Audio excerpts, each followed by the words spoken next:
Okay, very nice. तो quality is basically there are so many definitions of quality. PMI says the quality definition according to PMI is conformance to requirement. Conformance to requirement क्या मतलब हुआ इसका? एक confirmation होता है, एक conformance होता है ना. CONFIRM, कंफर्म करना होता है. कंफर्म करना मतलब सुनिश्चित करना होता है. और एक होता है कंफॉर्मेंस टू रिक्वायरमेंट, यानी कंफॉर्मेंस होता है यहाँ मैच कराना, रिक्वायरमेंट से मैच कर जाए, जो रिक्वायरमेंट है वो मिल जाए हमें, जो भी रिक्वायर्ड है ना जिस भी चीज से. तो quality is conformance to requirement, fitness to use, like that so many definitions are there about quality. ठीक है. सो पर्पज क्या है? प्रोजेक्ट क्वालिटी मैनेजमेंट का पर्पज क्या है कि जो भी प्रोडक्ट अपना है वो जो रिक्वायरमेंट है वो वाला ही प्रोडक्ट मिल जाए हमें. whatever is required, whatever is the scope, whatever features, functions, functionality and capability of product is required, वो हमें मिलनी चाहिए. अगर एक पेन हम प्रोडक्ट्स प्रोड्यूस कर रहे हैं तो उस पेन का जो लिखने की कैपेसिटी है, जो जिस भी प्लीज रिमेम्बर इसमें ग्रेड और क्वालिटी में फर्क है ना. We are not talking of different grades, वो मैं आगे एक्सप्लेन करूंगा आपको, है ना. कि आप कहेंगे यार अच्छी क्वालिटी का पेन चाहिए मुझे, तो अच्छी नॉर्मली अपन ग्रेड को क्वालिटी बोल देते हैं, है ना. क्योंकि ग्रेड का मतलब होता है कि भाई जिसमें सेम फंक्शनल रिक्वायरमेंट के लिए एडिशनल अच्छे फीचर्स हों. जैसे अगर हम बात करें कि मारुति कार या होंडा सिटी में या हम बात करें कि XUV में या फॉर्च्यूनर में कौन सी कार की क्वालिटी बेटर है, तो बता सकते हैं आप कोई?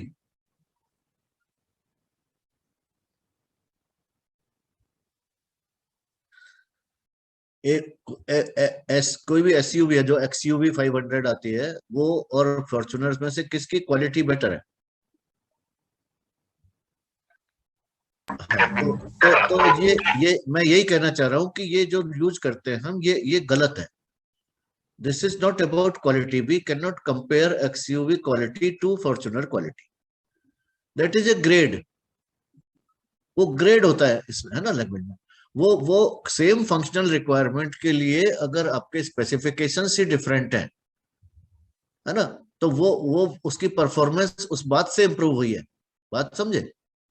तो अगर एक XUV जो उससे रिक्वायर्ड है वो परफॉर्म कर रही है और एक फॉर्च्यूनर जो उससे रिक्वायर्ड है परफॉर्म नहीं कर रही है, तो उस फॉर्च्यूनर की quality is not good. Fortuner will be compared with Fortuner only, and XUV will be compared with XUV only. बात समझ में आई?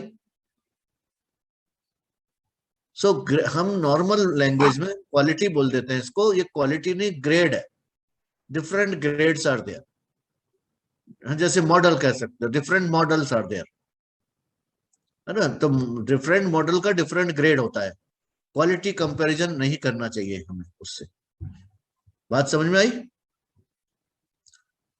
ठीक है ना. एक मारुति अगर बढ़िया चल रही है ना, 1 लाख 1.5 लाख किलोमीटर चलने के बाद भी उसको इंजन में कुछ नहीं हुआ या कोई और चीज में खराब नहीं हुई, और फॉर्च्यूनर की हो गई मान लीजिए, तो Fortuner is bad quality and Maruti is good quality. Because functional जो रिक्वायरमेंट थी उसकी, जो परफॉर्मेंस की रिक्वायरमेंट थी, मारुति ने जरूरत से ज्यादा पूरी कर दी जितनी नहीं करनी चाहिए थी. और फॉर्च्यूनर के जितनी, है ना, मान लीजिए कि फॉर्च्यूनर का इंजन जो है 5 लाख किलोमीटर पे बदलते हैं और मारुति का इंजन मान लीजिए 1.5 लाख किलोमीटर पे या 2 लाख पे बदलते हैं, और वो मारुति 2 की जगह 2.25 लाख तक चल गई और इंजन नहीं बदलना पड़ा, और फॉर्च्यूनर का 4 लाख पे बदलना पड़ गया. तो फॉर्च्यूनर, वो दो गाड़ियां खड़ी हैं कहीं पे भी, तो we will say this Fortuner is of not good quality, this Maruti is of good quality. Because उससे जो रिक्वायरमेंट थी वो 2 की थी, वो 2.25 दे रही है, और इससे रिक्वायरमेंट 5 लाख की थी, ये 4 लाख दे रहा है. ये बात समझ में आई आपको? Yes sir. ठीक है ना. So it's a normal confusion कि हम ग्रेड से क्वालिटी को कंफ्यूज करते हैं. They are different grade. उससे जो एक्सपेक्ट किया, conformance to requirement is the best definition कि हमें रिक्वायरमेंट ये थी कि Fortuner should run 5 lakh kilometre before we change the engine, replacement engine. Maruti should run minimum 2 lakh kilometre before we change the engine. ठीक है। So there are 3 processes in project quality management: plan quality management, manage quality and control quality. So what will be the output of plan quality management? कोई बताएगा? Quality management plan. और ये क्या होगा quality management plan? ये एक subsidiary plan है। किसका?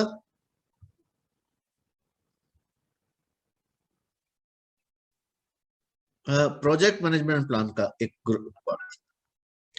ये यहां पर बनाएंगे आप। इस प्रोसेस में you will create quality management plan और ले जाके मेन प्रोजेक्ट मैनेजमेंट प्लान में रख देंगे।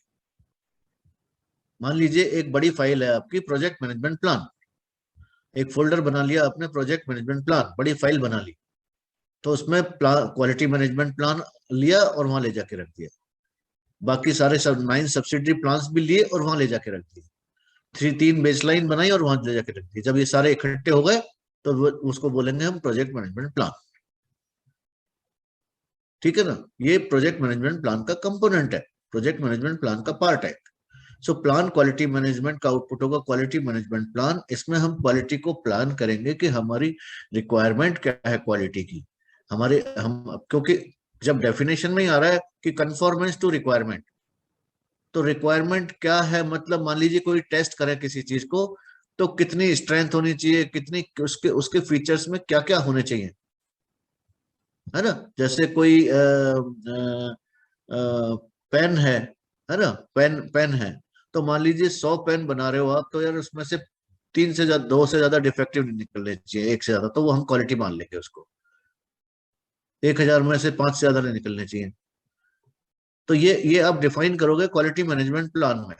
और क्या डिफाइन करोगे क्वालिटी मैनेजमेंट प्लान में? कि हम कौन कौन से कोड यूज करेंगे, आईएस कोड यूज करेंगे, आईएसओ यूज करेंगे, कौन कौन से कोड्स यूज करेंगे हम, ये भी इसमें लिखा हुआ होगा।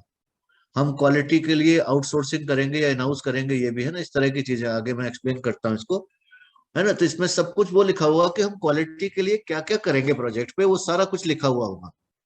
और ये भी लिखा हुआ कौन करेगा इसको, एग्जीक्यूट कौन करेगा, थर्ड पार्टी इंस्पेक्शन करेगा, ये करेगा, ये सब होगा इसमें।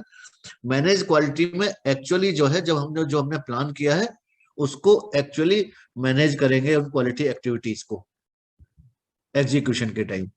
और कंट्रोल में हम देखेंगे कि जो हमने प्लान किया था और अब मैनेज कर रहे हैं उसमें कोई फर्क है क्या, या जो प्लान किया था और मैनेज किया वो तो ठीक कर रहे हैं, पर फिर भी रिजल्ट आ रहा है क्या उसका। जो प्लान किया था वो ठीक है या प्लानिंग में कुछ चेंज करना पड़ेगा, या जो मैनेज कर रहे हैं वो ठीक है उसमें कुछ चेंज करना पड़ेगा, है ना। तो वो करेक्शंस जो है सारे कंट्रोल में आते हैं। डेविएशंस को स्टडी करना, मॉनिटरिंग को ये वेरिएंसेस को स्टडी करना, कोई चेंजेस आए तो उनकी चेंज रिक्वेस्ट जनरेट करना, वो सब हम कंट्रोल में करते हैं। ठीक है। तो this is project quality management. Project quality management includes the processes for incorporating the organization's quality policy. Please गौर से जो है ना इसको आप एक एक वर्ड देखिए कि this includes the processes कौन से जो incorporate which will incorporate the organization's quality policy regarding planning, managing and controlling project and product quality। क्या मतलब है इसका? project quality also and product quality also। तो product quality में तो उसके features, specifications, dimensions ये सब आ जाएंगे, और प्रोजेक्ट क्वालिटी में आ जाएगा कि हाँ स्टेक होल्डर मैनेजमेंट प्रॉपर हो रहा है, मीटिंग्स प्रॉपर हो रही है, रिपोर्टिंग प्रॉपर हो रही है, शेड्यूल प्रॉपर बन रहा है, तो प्रोजेक्ट है ना टाइम पे वेंडर्स एम्प्लॉय हो रहे हैं, है ना। तो वो प्रोजेक्ट की क्वालिटी होगी। तो project and product quality requirements in order to meet stakeholders objectives. ठीक है। तो स्टेक होल्डर्स के ऑब्जेक्टिव्स होंगे क्वालिटी को लेके कि भाई I want to have this kind of quality, this kind. तो प्रोजेक्ट दो चीजें होंगी प्रोजेक्ट क्वालिटी मैनेजमेंट में। एक तो होगी मैनेजमेंट ऑफ द प्रोजेक्ट और एक डिलीवरेबल्स ऑफ द प्रोजेक्ट। बात समझ में आई? डिलीवरेबल्स ऑफ द प्रोजेक्ट तो वो हो गया प्रोडक्ट, और मैनेजमेंट ऑफ द प्रोजेक्ट हो गया प्रोजेक्ट मैनेजमेंट। तो हमें प्रोजेक्ट मैनेजमेंट प्रोजेक्ट इसकी भी क्वालिटी देनी है। We should have do the good project management on the project. You should use the proven project management technique on the project. और हमें डिलीवरेबल्स भी हमें जो रिक्वायर्ड है वो डिलीवर्स भी हमें डिलीवर करना है। Quality is conformance to the requirements. ठीक है, ये हमने बात कर भी ली थी। 5 levels of increasing effective quality management. These are 5 levels, 5 points. Somebody will read it.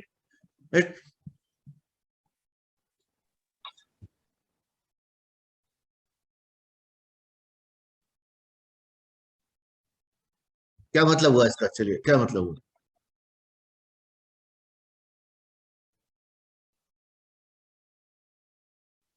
Is it a good situation? है ना? तो ये जो 5 लेवल्स है ना आपके, ये स्टेप्स है, मतलब कि this is A worst situation. पहला जो पढ़ा आपने, this is A worst scenario. तो ये है ना, और ये हो रहा है अभी, मान लीजिए ये होता है, इट इज वेरी नॉर्मल। यहां से आपको इंप्रूवमेंट करना शुरू करना है, फिर सेकंड लेवल पे पहुंचना है। देखिए सेकंड लेवल कहां पहुंचे हम।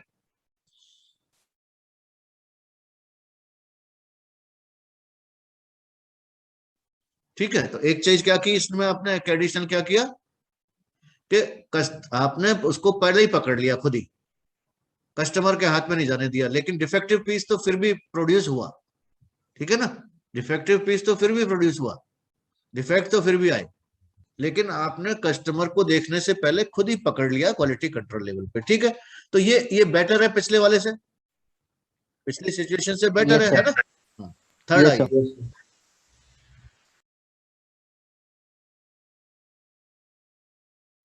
अब ये क्या है, क्या मतलब हुआ इसका?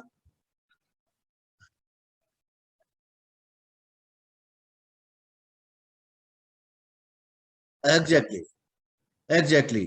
आप देखेंगे कि यार ये कोई कोई प्रोडक्ट या तो कोई मशीन में खराबी है, या कोई हमारे प्रोसेस में खराबी है, या आदमी जो काम कर रहा है। जैसे मान लीजिए आपका कोई एस्टीमेट है जो बार बार गलत आता है, मान लो, है ना, एस्टीमेट जो है, तो आप देखेंगे यार इसमें अभी ये कमी रह गई अभी, तो फिर आपको लगेगा कि हाँ यार, क्वालिटी एश्योरेंस का क्या मतलब हुआ कि मे बी इस आदमी की जो काम कर रहा है इसकी प्रॉपर ट्रेनिंग नहीं हुई है। He should be trend.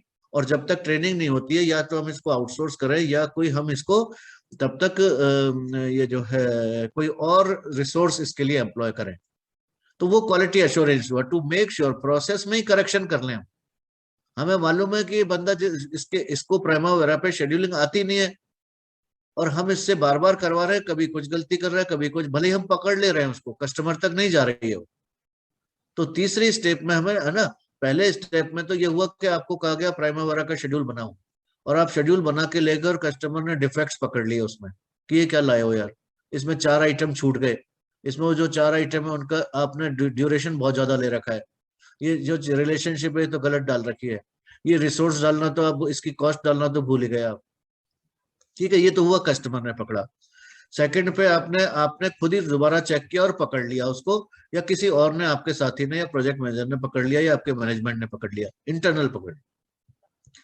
तीसरा ये हुआ कि आपने जो है या तो खुद को, या है ना, कोई अच्छा रिसोर्स लगाया जिससे कि वो डिफेक्ट हो ही नहीं, डिफेक्ट उसमें आए ही नहीं। ठीक है, तो ये थर्ड स्टेप हुआ इंप्रूवमेंट हम, है ना, ये पिछले दोनों से बेटर है। ठीक है, नाउ फोर्थ, कोई पढ़ेगा फोर्थ, है ना, कोई और पढ़िए।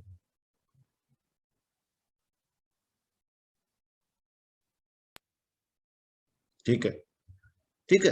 अब ये एक और लेवल आप आया रखे कि incorporate quality in planning and designing. अब इसमें पहले पिछले में तो क्या किया था आपने कि क्वालिटी एश्योरेंस में प्रोसेस को करेक्ट किया था, यानी प्रोसेस सही नहीं था, ये पकड़ में आया आपको, और आपने पिछले सेकंड वाले में तो केवल प्रोडक्ट को सही किया था, थर्ड वाले में आपने प्रोसेस को भी करेक्ट करने की कोशिश की, यानी कि प्रोसेस पहले करेक्ट नहीं था। फोर्थ वाले में वो क्या कर रहे हैं कि एग्जीक्यूशन के टाइम नहीं, आप प्लानिंग के टाइम ही प्रोसेस को परफेक्ट रखो, प्लानिंग के टाइम। ये बात है, तो incorporate quality in planning and designing of project and product. So this is fourth stage, this is better than first three, and fourth is ultimate. पढ़िए। यस, ठीक है ना, ये परमानेंट चीज हो गई। So these are 5 levels of increasingly effective quality management. पहले से दूसरा बेटर है, दूसरे से तीसरा, तीसरे से चौथा, चौथे से पांचवा। Fifth is the ultimate case कि आपको बिल्कुल commitment, there should be a commitment towards quality in your organisation. इसलिए क्वेश्चन ही नहीं उठे। जब ऑर्गेनाइजेशन लेवल पे ये हो गया तो प्लानिंग में भी होगा, डिजाइनिंग में भी होगा, क्वालिटी एश्योरेंस पहले से ही हो जाएगा। ठीक है, तो पहला प्रोसेस है plan quality management. This is the process of identify quality requirements and standards. मैंने बात की स्टैंडर्ड्स का मतलब क्या हो, जो मैंने कहा आईएस कोड लगेगा या आईएसओ है ना, या किस लेवल की quality for the project and it's deliverables and document how the project will demonstrate compliance with the requirements and और स्टैंडर्ड्स। ठीक है, तो मेन चीज क्या हुई इसमें कि आप how will you what is the, जैसे जैसे आपने कोई प्रोडक्ट बनाया तो डायमेंशन में कितना, जैसे मान लीजिए आपने कोई फैब्रिकेशन किया, जैसे वेल्डिंग की क्वालिटी है, तो what is the good quality in welding, तो उसमें होता है कि भाई इतने जो है ना वो सिलाई टाइप करते हैं, मतलब उसमें ये होता है कि भाई क्वालिटी एश्योरेंस में तो ये होगा कि वेल्डर जो है वो क्वालिफाइड होना चाहिए, सर्टिफाइड होना चाहिए, तो ये एश्योरेंस के टाइम ही कर लिया आपने। जो वेल्डिंग मशीन है जो वो प्रॉपर होनी चाहिए या है ना वो होनी चाहिए। फिर वेल्डिंग इलेक्ट्रोड जो है वो भी अच्छे क्वालिटी के होने चाहिए, सब होने चाहिए, लाइक दैट हो गया। तो वो तो सब आपने उस पर कर लिया एश्योरेंस पे। ठीक है ना। अब वो क्वालिटी रिक्वायरमेंट क्या है उनकी कि किस तरह से सीमलेस आप वो करेंगे वेल्डिंग, तो वो कौन से कोड को यूज करके करेंगे, आईएसओ के हिसाब से करेंगे, आईएस के हिसाब से करेंगे, या और कोई स्टैंडर्ड है इसका उसके हिसाब से करेंगे।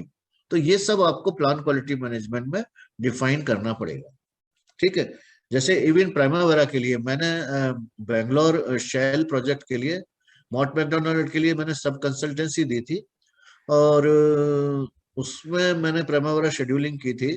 तो उनके पास प्राइमावेरा में ये था एक मार्किंग देने का कि आपका अगर अगर आपने सबको रिलेशनशिप दे रखी है, माइलस्टोन्स भी यूज किए हैं, ये भी किए हैं, क्या क्या किया है, तो उसकी मार्किंग होती है कि हाँ भाई इतने मार्क मिनिमम 90% मार्क्स होना जरूरी है शेड्यूल को एक्सेप्ट करने के लिए। तो वो मैं कर पाया था जो ना, तो दे सेड कि okay now this is a good schedule. So उसमें ये भी है कि जो ड्यूरेशंस हैं वो इससे ज्यादा नहीं होने चाहिए, इससे कम नहीं होने चाहिए, इससे है ना, like that there are so many standard requirements of a Primavera schedule. तो सेम वे हर चीज के कुछ ना कुछ आपने आपने कोई फूड प्रोडक्ट होता है उसके डब्बे पे कुछ लिखा देखा है कई बार, क्या लिखा होता है उसमें, यस सर। क्या लिखा देखा है?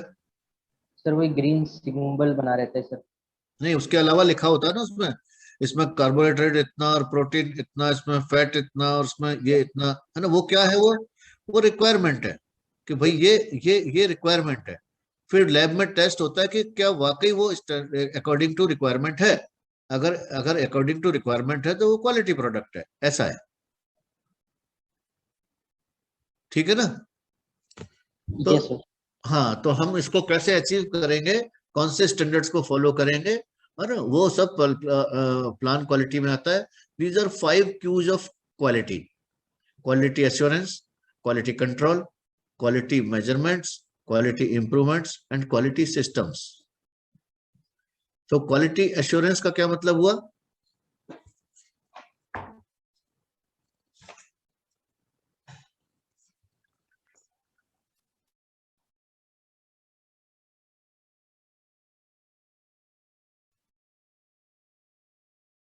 हाँ, इसमें थोड़ा सा क्या है कि क्वालिटी एश्योरेंस में जो है ना प्रोसेस पे काम होता है। Quality assurance is prevention while quality control is inspection. है ना, जो अभी ने बात की कि हमने वेल्डिंग मशीन ही अच्छी रखी, अगर वेल्डिंग इलेक्ट्रोड भी अच्छा यूज किया, वेल्डर भी हमने क्वालिटी का ले लिया, तो अपने आप प्रोडक्ट है ना, प्रोडक्ट क्वालिटी कंट्रोल प्रोडक्ट पे होता है और क्वालिटी एश्योरेंस प्रोसेस पे होता है। ठीक है, तो quality assurance and quality control. Assurance is the way of preventing the mistakes and defects in the products and service. Better quality assurance gives a confidence, then the quality requirements will be full. That the quality requirements will be fulfilled. और इसके बाद क्या है, quality measurements. Quality measurements का क्या मतलब हुआ, जो अभी हमने बात की थी कि देर आर डिफरेंट पैरामीटर्स और उनको अगर हम मेजर करते हैं तो वो क्वालिटी मेजरमेंट्स हैं। और क्वालिटी इंप्रूवमेंट में क्या हुआ कि है ना, quality improvement process improvement plan भी होता है एक इसमें, कि quality is endless, there is no end to quality. तो you should keep on improving the quality, you should keep on improving.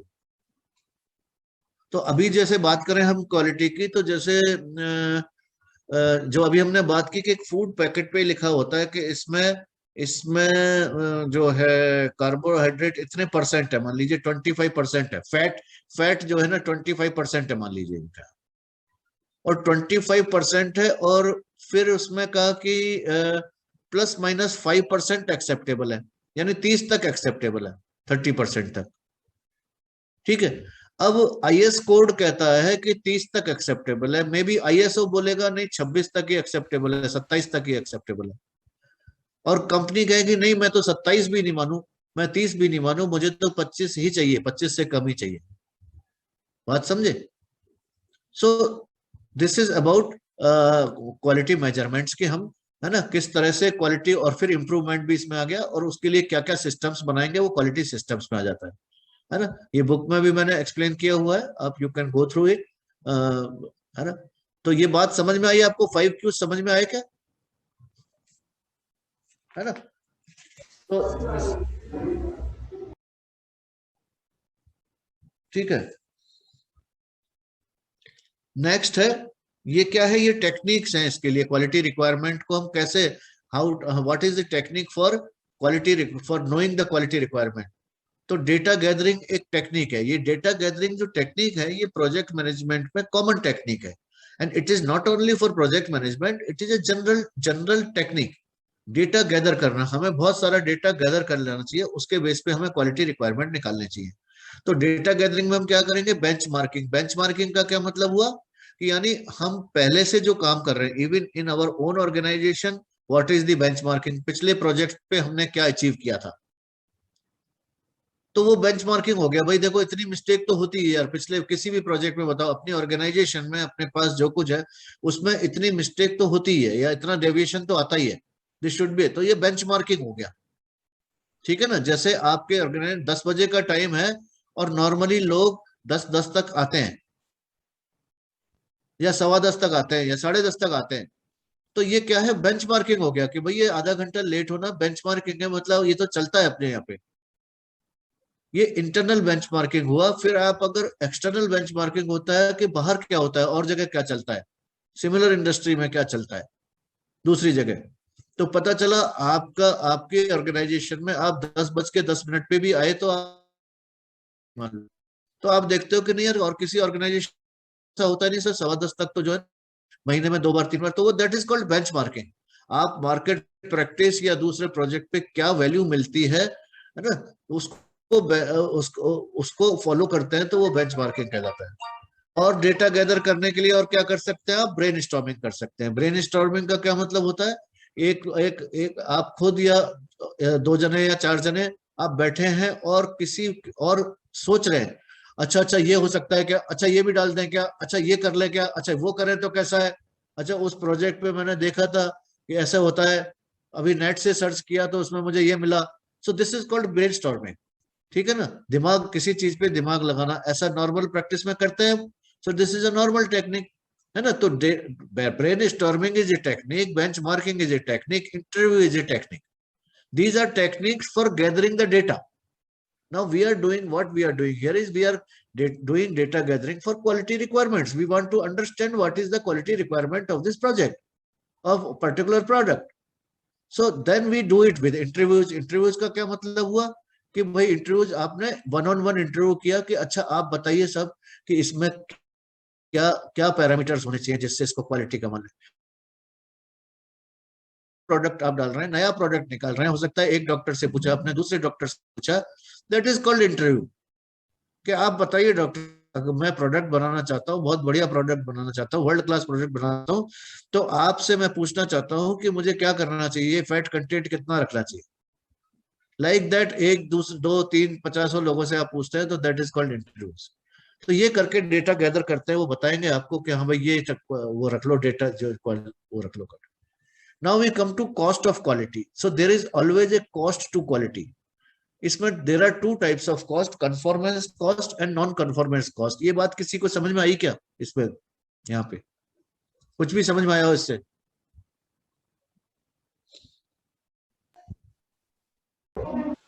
Conformance का मतलब मैच करना, अचीव करना उसको, है ना। कंफॉर्मेंस कॉस्ट का मतलब है कि अगर क्वालिटी पे काम किया जाए, क्वालिटी हमें अचीव करनी है, तो उसके लिए भी कॉस्ट आएगी। और हम क्वालिटी पे ध्यान नहीं देंगे, नॉन कंफॉर्मेंस मतलब क्वालिटी से मैच कराने की चिंता नहीं करेंगे, तब भी हमें कॉस्ट पे करनी पड़ेगी।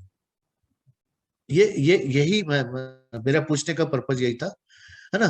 तो यहाँ दो तरह की कॉस्ट है कि even if you want to go for quality there will be a cost, if you don't go for the quality there will be a cost. Do you agree with me? Yes हाँ, sir. ठीक है ना। हाँ, अगर आप defective defective product बनाएंगे या defective schedule बनाएंगे या डिफेक्टिव कुछ भी काम करेंगे, क्वालिटी से मैच नहीं कराएंगे तो भी उसकी कॉस्ट है। और क्वालिटी अगर देने की कोशिश करेंगे तो भी उसकी भी कॉस्ट है।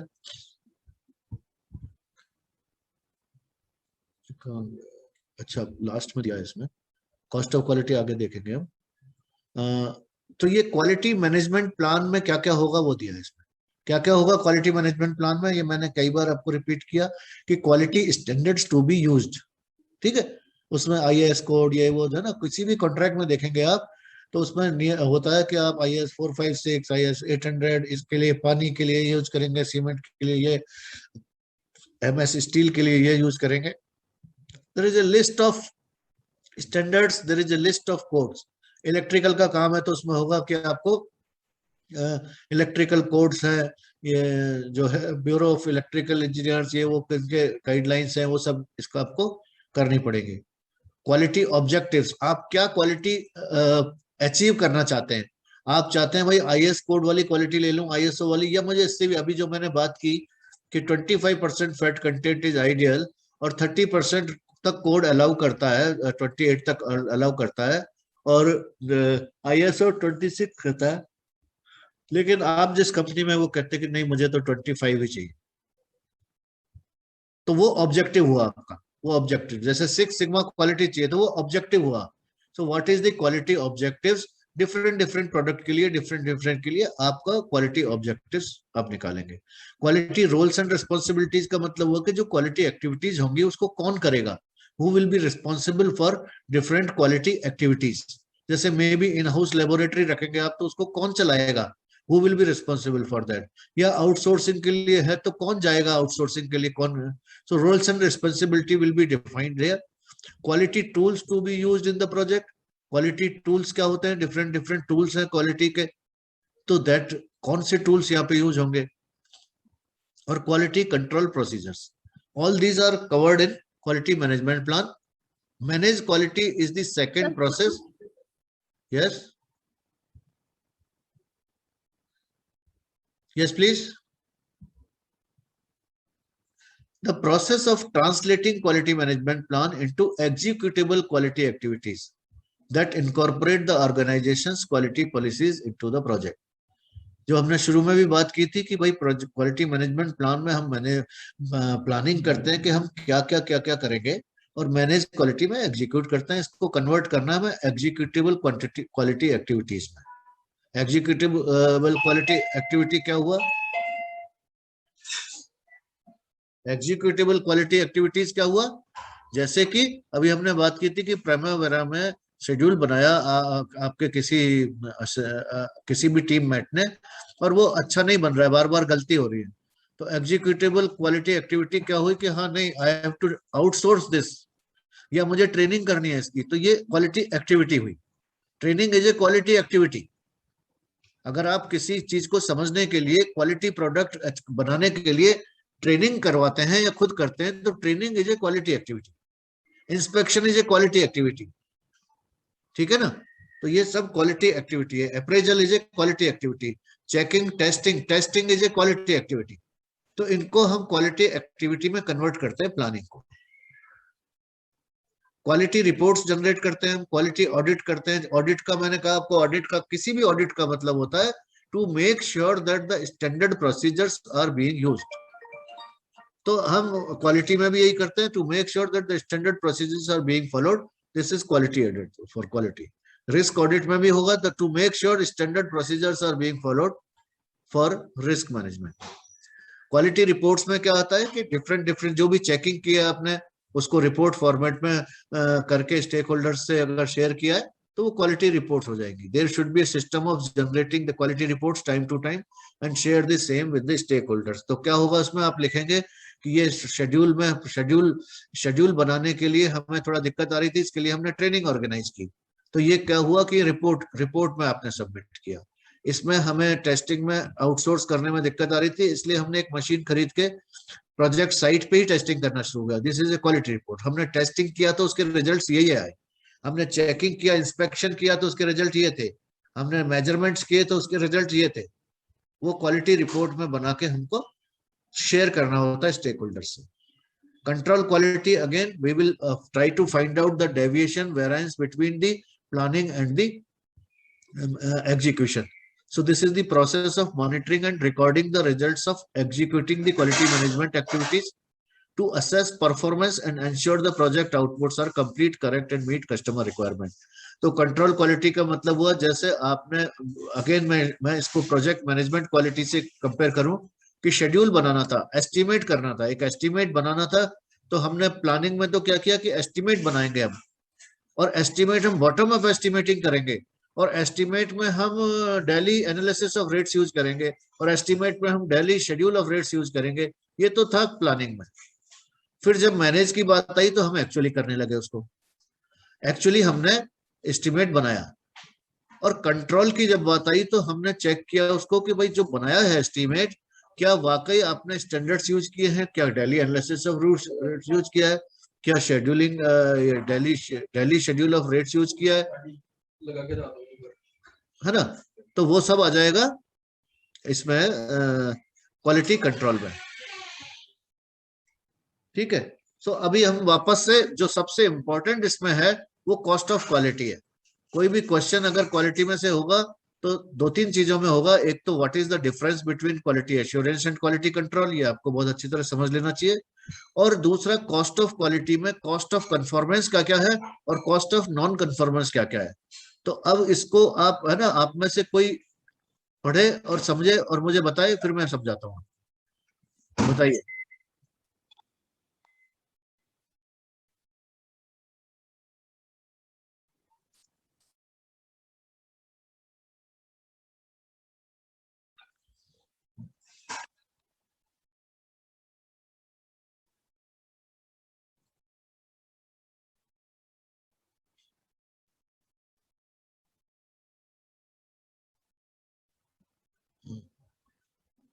हाँ हाँ, ठीक है।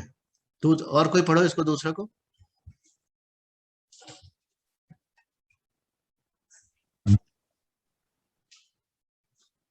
Yes, sir. Sir, non-conformance, cost of non-conformance. So, sir, ये internal failure cost होता है, sir. मतलब जो failure find by the project, जो भी प्रोजेक्ट करते टाइम हम अगर हमारा कोई फेलियर हम फाउंड करते हैं, तो सर एक तो होता है इसका रीवर्क और एक होता है सर इसका स्क्रैप,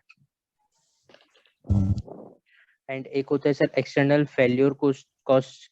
सर इसमें होता है failure find by the customer, liabilities, warranty work and loss of business. चलिए, ये पूरा किसको समझ में आया, ये बताओ।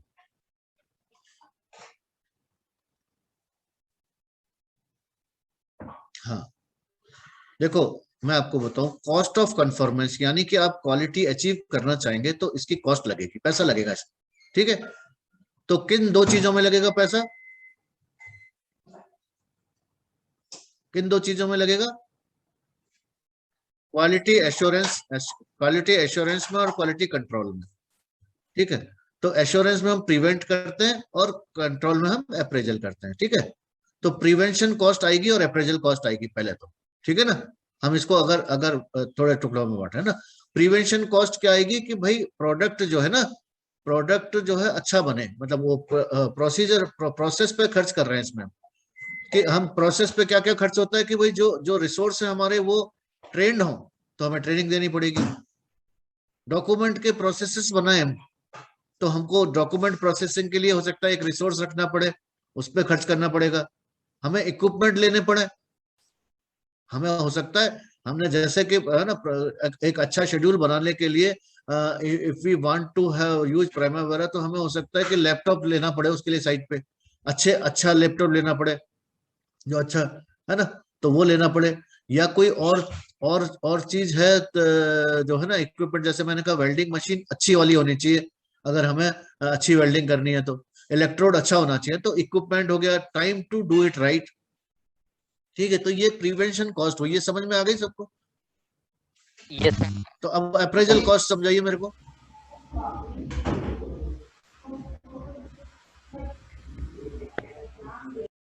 हाँ,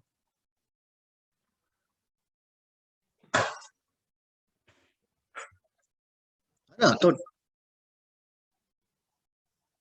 तो उसका खर्चा लगेगा ना, जैसे टेस्टिंग करोगे आप, तो टेस्टिंग बाहर से कराओगे तो उसके पैसे लगेंगे, इन हाउस करोगे तो आपको कोई आदमी रखना पड़ेगा, है ना, वो सब करना पड़ेगा। डिस्ट्रक्टिव टेस्टिंग में हुआ कि भाई जो कोई प्रोडक्ट की टेस्टिंग की आपने, तो वो खत्म हो जाएगा। जैसे कंक्रीट में क्यूब को टेस्ट करते हैं, बिल्डिंग कंस्ट्रक्शन में कंक्रीट में क्यूब को टेस्ट करते हैं, तो क्यूब खत्म हो जाता है ना, वो लॉस तो है ही, वो खर्चा आता है उसका, टेस्टिंग मशीन का खर्चा आता है, टेस्ट में जो है क्वालिटी मैनेजर का खर्चा, इसका खर्चा, आपको कोई लैब बनानी है उसका खर्चा, और इंस्पेक्शंस करने का खर्चा आता है ना, आप किसी को एक्सटर्नल से इंस्पेक्शन कराएंगे उसका खर्चा आएगा, ये सब है।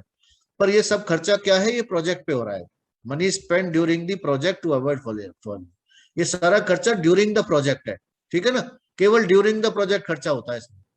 लेकिन कॉस्ट ऑफ नॉन परफॉर्मेंस का खर्चा ना प्रोजेक्ट के बाद में भी होता है, मतलब कॉस्ट आती है उसकी। कॉस्ट क्यों आती है? क्योंकि कोई पैसे काट लेगा आपका क्लाइंट, अगर क्वालिटी अच्छी नहीं है तो वो लॉस हुआ, काम दोबारा नहीं देगा,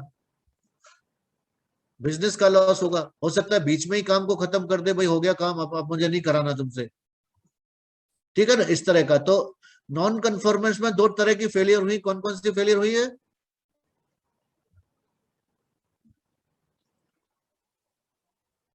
और एक्सटर्नल, ठीक है,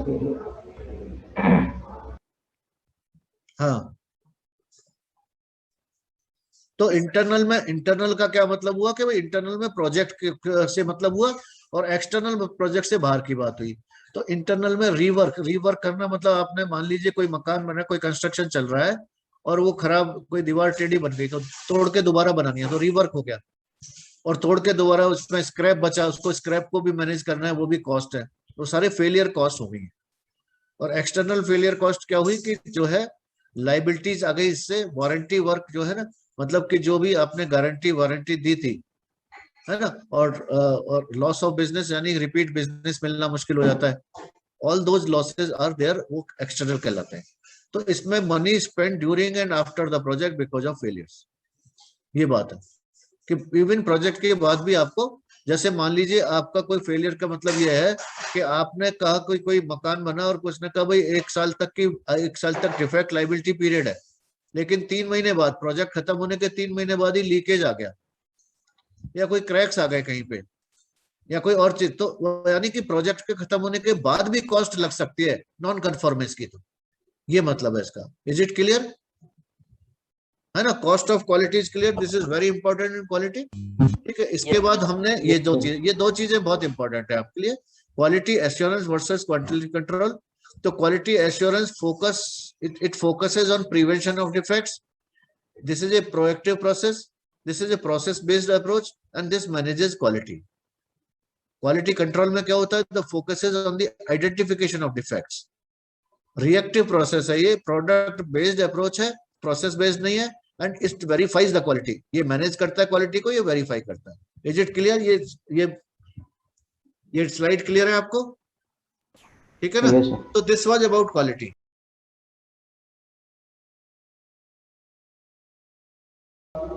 प्रोजेक्ट प्रोक्योरमेंट मैनेजमेंट, ये डिफरेंट इसमें आपके स्टेप्स दिखाए हैं कि how the procurement process takes place. ठीक है, this is project procurement management. As a project manager, we cannot do everything in house. We need to arrange resources from outside our organization. We need to understand the procurement process. We need to understand contract types. We need to understand the terms and conditions of the contract, and we need to understand how to conduct the process of procurement. ये is it clear to you? है ना, बात समझ में आ रही है? हमें हम सारे काम खुद नहीं कर सकते हैं, हमें बाहर से भी रिसोर्स अरेंज करने पड़ते हैं ऑर्गेनाइजेशन के बाहर से। जब हमें बाहर से कोई रिसोर्स ऑर्गेनाइज करने पड़ते हैं, चाहे वो मटेरियल हो, चाहे वो लेबर हो, चाहे वो इक्विपमेंट्स हो, और चाहे वो पूरा का पूरा कॉन्ट्रैक्ट हो, एक WBS पूरा का पूरा आउटसोर्स कर दिया हमने, तो वो आउटसोर्सिंग कहलाती है। अब अगर हमें आउटसोर्सिंग करती है तो as a project manager we must understand कि क्या प्रोसेस रहेगा, क्या प्रोसीजर होता है इसका आउटसोर्सिंग करने का, कहाँ से हमें वेंडर मिलेगा, कैसे सोर्स करेंगे उसको, उससे क्या टर्म्स एंड कंडीशंस होंगी, है ना, क्या रेट होगी, रेट एनालिसिस कैसे होगा, रेट मंगवाएंगे, उसका तरीका क्या होगा, वो सारा प्रोसेस जो है, पूरा प्रोसेस है प्रोक्योरमेंट का, है ना। There are like it's a complete course about procurement, है ना। Procurement is a very big subject and so many rules regulations, legal aspects भी इसमें, चूंकि लीगल एस्पेक्ट्स भी आ जाते हैं। अगर कोई कॉन्ट्रैक्ट के हिसाब से काम नहीं करेगा तो वो इलीगल कहलाता है। Contract is a legal document, legal binding होता है। आपने अगर किसी से कॉन्ट्रैक्ट कर लिया और उस कॉन्ट्रैक्ट के हिसाब से काम नहीं किया तो दूसरी पार्टी कोर्ट में जा सकती है कि सब मैंने इनसे कॉन्ट्रैक्ट किया था और इन्होंने कॉन्ट्रैक्ट के हिसाब से काम नहीं किया है, तो वो लीगल जा सकता है, कोर्ट में जा सकता है। तो इसलिए ये बहुत सीरियस मैटर हो जाता है प्रोक्योरमेंट का कई बार, है ना। इफ स्पेशली अगर आप कोई बड़ा प्रोजेक्ट कर रहे हैं तो प्रोक्योरमेंट बहुत ही इंपॉर्टेंट एस्पेक्ट हो जाता है, क्योंकि ये पहला जो है नॉलेज एरिया जिसमें लीगल एस्पेक्ट आ जाता है। So as a project manager थोड़ा बहुत आपको लीगल एस्पेक्ट भी समझ में आना चाहिए, है ना। तो अब फिर हमें ये भी समझना भी कॉन्ट्रैक्ट टाइप कितने कितने तरह के, कौन कौन से टाइप के कॉन्ट्रैक्ट होते हैं। There are different types of contract, different types of contract. और टर्म्स एंड कंडीशंस है ना, टर्म्स एंड कंडीशंस मतलब मटेरियल इतने टाइम में आपको आपको जिस दिन ऑर्डर किया जाएगा 15 दिन के अंदर मटेरियल सप्लाई करना जरूरी है, मटेरियल डिफेक्टिव नहीं होना चाहिए, मटेरियल का आपको इसमें पैकेजिंग इस तरह की हो, ये बहुत सारी टर्म्स एंड कंडीशंस किसी भी उसमें हो सकती हैं, ठीक है। अब हम चलते हैं project procurement management. As a project manager on your infrastructure project, ये मेनली इंफ्रास्ट्रक्चर प्रोजेक्ट के लिए लिया है। You need to appoint excavation subcontractors, utility subcontractors, casting subcontractors, hiring vehicles, mess contractors, subcontractor for camp construction। ये एक example लिया है infrastructure project का। जो बड़ा प्रोजेक्ट है, कोई रोड का प्रोजेक्ट चल रहा है, तो आपको क्या क्या जरूरत पड़ सकती है आउटसोर्स करने की, ये सभी चीजें आपको आउटसोर्स करने की जरूरत पड़ सकती है। तो प्रोजेक्ट प्रोक्योरमेंट मैनेजमेंट में जो है प्रोजेक्ट प्रोक्योरमेंट मैनेजमेंट क्या है। Project procurement management, this includes the processes necessary to purchase or acquire products, services or results needed from outside the project team। Again हम repeat कर करके इस बात को कह रहे हैं कि this is outsourcing of the। Now it will include contract management, क्योंकि जैसे ही outside agency आएगी हम उनसे कोई agreement करेंगे, उस agreement को जब legal कर देते हैं तो वो contract कहलाता है। There has to be some agreement between two parties, और इसको सेलर और बायर कहते हैं। तीसरे वर्ग में कि जो सेलर और बायर, जैसा मैंने पहले भी बताया कि पिम्बोक में मोस्ट अप्रोप्रिएट टर्मिनोलॉजी का यूज है। जैसे हम कहते हैं मेरा क्लाइंट है या मेरा कॉन्ट्रैक्टर है या मेरा वेंडर है या क्या, इन सबके बदले पिम्बोक में दो टर्म दिए, बायर और सेलर। बायर का मतलब जो पैसे खर्च करेगा और सर्विसेज या प्रोडक्ट लेगा। जो पैसे खर्च कर रहा है वो बायर है, और जो पैसे ले रहा है, प्रोडक्ट दे रहा है, वो सेलर है। This is clear to you? ये तीन है ना, दिस इज क्लियर। तो प्रोजेक्ट प्रोक्योरमेंट मैनेजमेंट और आगे चले तो ये it will include agreements including contracts which are legal documents between buyer and seller. Now depending upon the application area, seller may be identified as contractor, subcontractor, vendor, service provider और supplier। ये सारे नाम किसके हैं? ये seller के हैं। और buyer के नाम क्या क्या हो सकते हैं? Depending upon buyer's position in the project acquisition cycle, a buyer may be called client, customer, prime contractor, acquiring organization, service requester और purchaser। तीन प्रोसेसेस में again plan procurement management, conduct procurements, control procurements. Plan procurement management का output क्या होगा? Procurement management plan क्या होगा? Procurement management plan, ठीक है ना। प्रोक्योरमेंट मैनेजमेंट प्लान होगा इसका। और ये क्या होगा? ये this will be the component of main project management plan. होगा ना ये?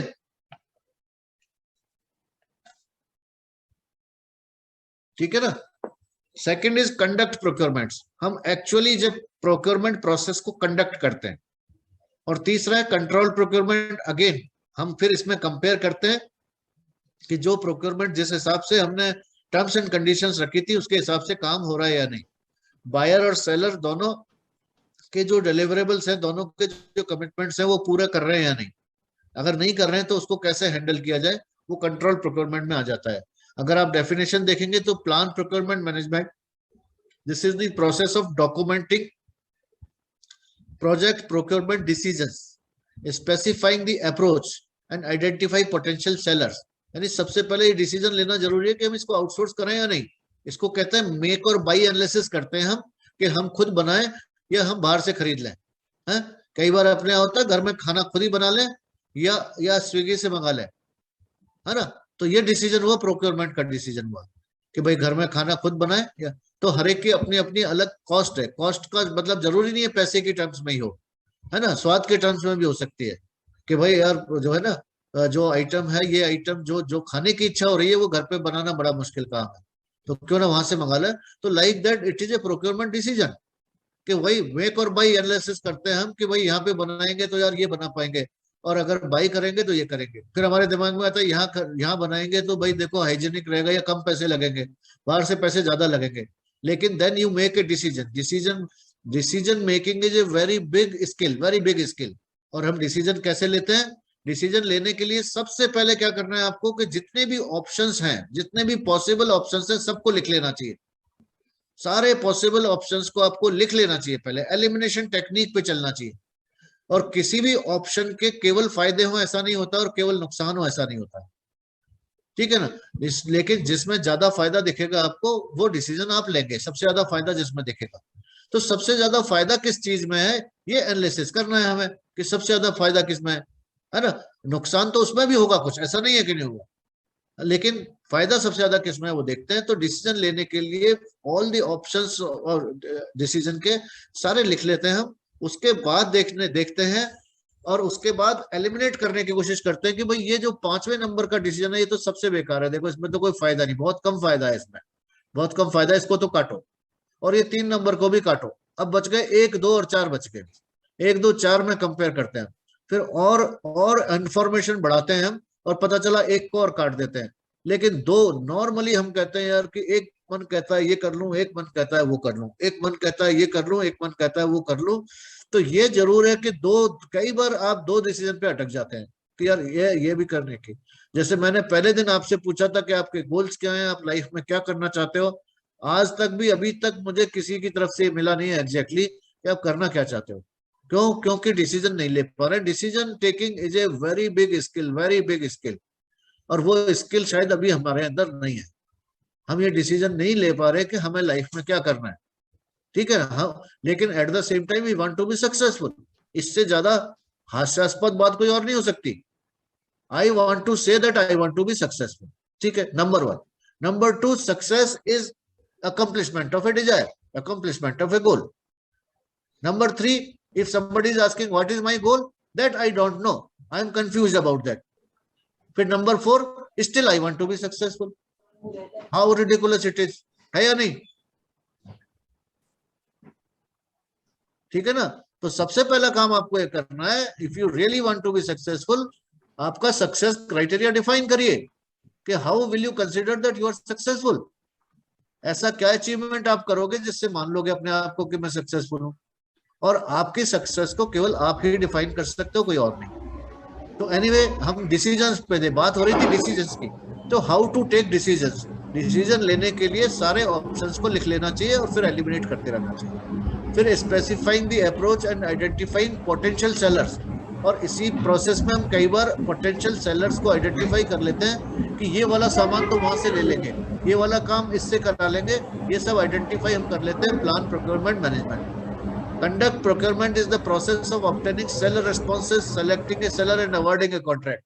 तो कंडक्ट में हम क्या करते हैं, हमने एक कॉन्ट्रैक्ट डॉक्यूमेंट बनाया। वो कॉन्ट्रैक्ट डॉक्यूमेंट कॉन्ट्रैक्ट डॉक्यूमेंट किस प्रोसेस में बनेगा? मान लीजिए देयर इज ए क्वेश्चन, कोई बता सकता है कि कॉन्ट्रैक्ट डॉक्यूमेंट किस प्रोसेस में बनेगा?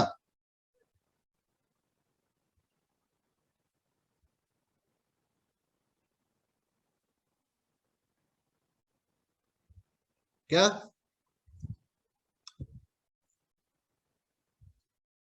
प्रोक्योरमेंट के कोई भी डॉक्यूमेंट्स है वो किस प्रोसेस में बनेंगे?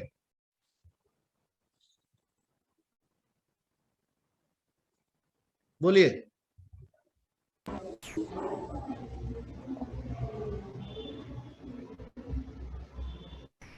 वो नहीं, कोई अंदाजा तो लगाओ भाई, तीन में से कोई है?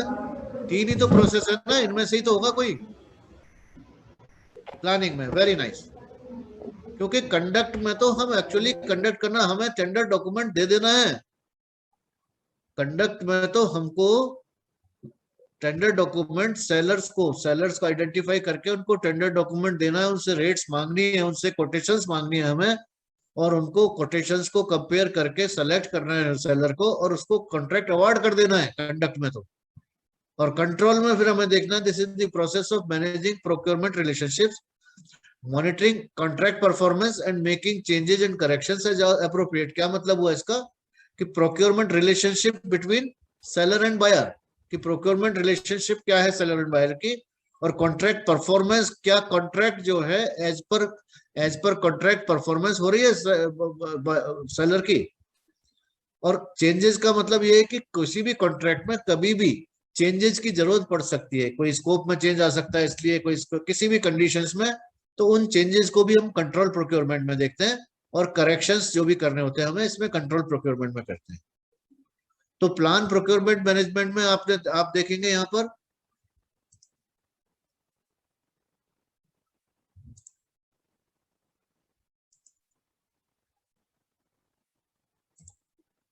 ये देखिए, मेक और by analysis, source selection analysis, market research.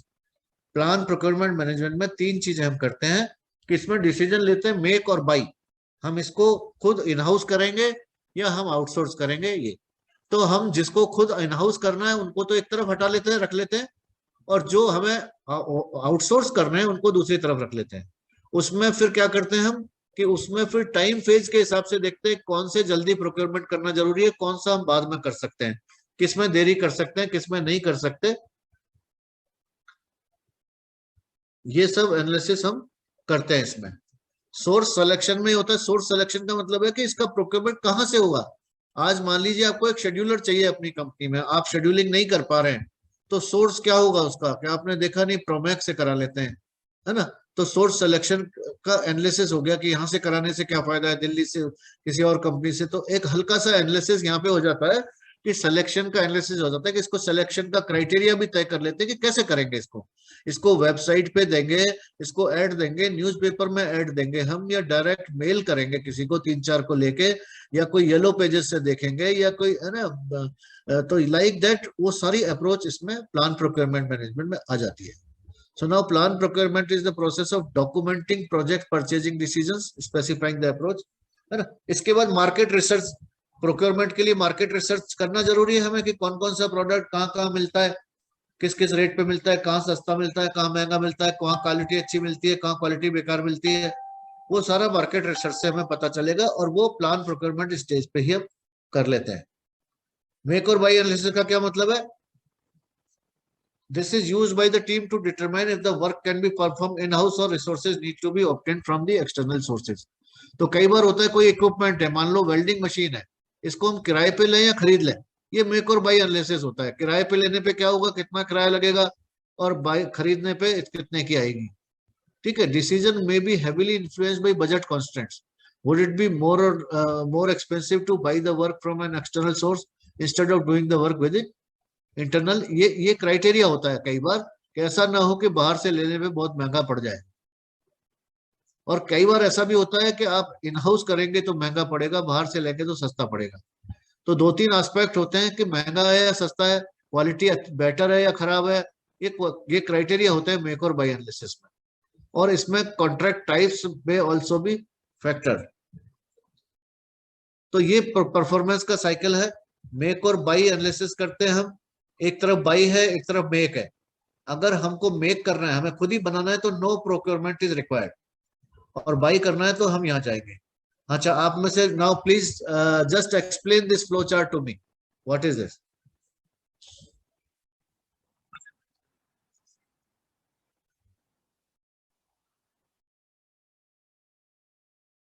हाँ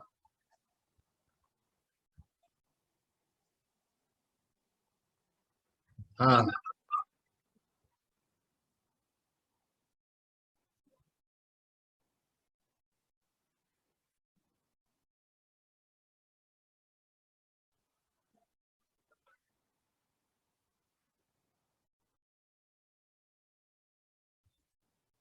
हाँ हाँ, yes, anybody else?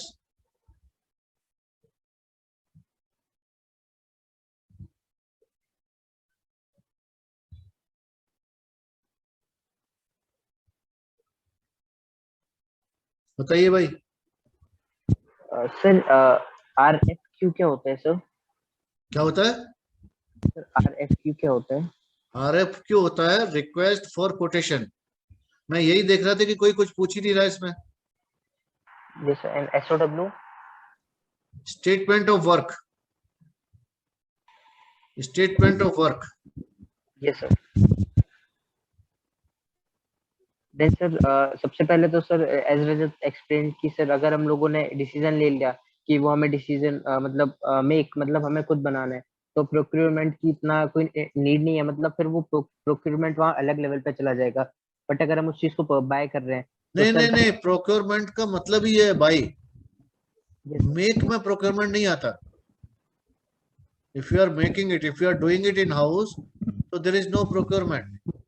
But sir if you, actually जब हम किसी चीज को बना रहे हैं सर, उसमें भी तो आने वाले कुछ प्रोडक्ट्स तो हम बाय करेंगे सर। वो अलग बात है, फिर वही बात, वो अलग बात है। अगर हम अब यहाँ पर हमने ये एज्यूम किया है कि 100% इन हाउस मेकिंग है, बात समझे? अब जैसे हमने बात एग्जांपल लिया था, या घर पे बनाए या स्विगी से मंगा लें, तो घर पे बनाएंगे तो वो सामान भी बाहर से आया है, लेकिन जिस वक्त वो काम हो रहा है तब तो आप प्रोक्योर कर चुके हैं ना उसको, उस प्रोजेक्ट, या हम बात कर रहे हैं प्रोजेक्ट प्रोक्योरमेंट की, तो प्रोजेक्ट पे प्रोक्योरमेंट, प्रोजेक्ट पे प्रोक्योरमेंट नहीं हो रहा है। वो प्रोक्योरमेंट अभी मान लीजिए अभी शाम का खाने का प्रोजेक्ट है, making a dinner, now make a dinner और बाई ए डिनर। तो if you want to make a dinner in house, है ना, तो सारा सामान आपके पास है, नो प्रोक्योरमेंट इज रिक्वायर्ड। ठीक है ना, ये एज्यूम कर लिया है ना, इसमें पहला एजम्पशन ये है, make means total in house. ठीक है ना, और if at all you are doing procurement, तो किसी कंपोनेंट का कर रहे हो पर्टिकुलर, फिर वो उसके डिटेल में चला जाएगा। ठीक है ना, तो अभी आप ये समझ लीजिए, there are two things, either you make और you buy. Make means in house, buy means outsource. ठीक है, आगे बढ़िए। हाँ,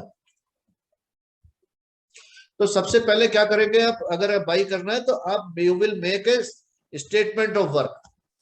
जैसे डिनर की बात की हमने, तो स्टेटमेंट ऑफ वर्क में वो मांगेगा ना भाई, क्या क्या ऑर्डर करना है आपको।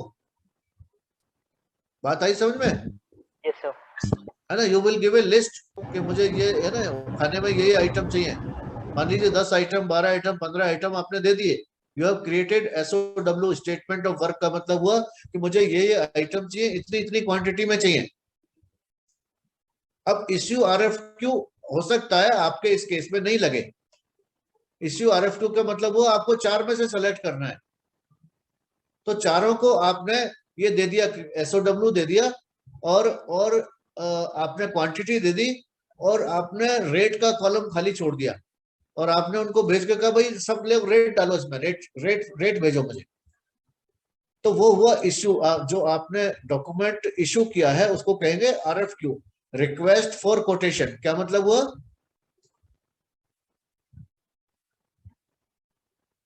सर मैं हाँ, रिक्वेस्ट मटेरियल के नहीं, रिक्वेस्ट मटेरियल के कोटेशन के लिए डाली है। बजट सर कितने का कौन सा खाना है, तो उसकी हाँ, अभी हमने मटेरियल के लिए रिक्वेस्ट नहीं डाली, हमने ये रिक्वेस्ट किया है, मान लीजिए 4 5 6 8 वेंडर्स हैं, सप्लायर्स हैं, उनको हमने डॉक्यूमेंट भेज के ये रिक्वेस्ट किया है कि आप कोटेशन दीजिए, हमने मटेरियल की रिक्वेस्ट नहीं की है। मटेरियल की रिक्वेस्ट तो हम उससे करेंगे जिसका हमें कोटेशन पसंद आएगा। बात समझे?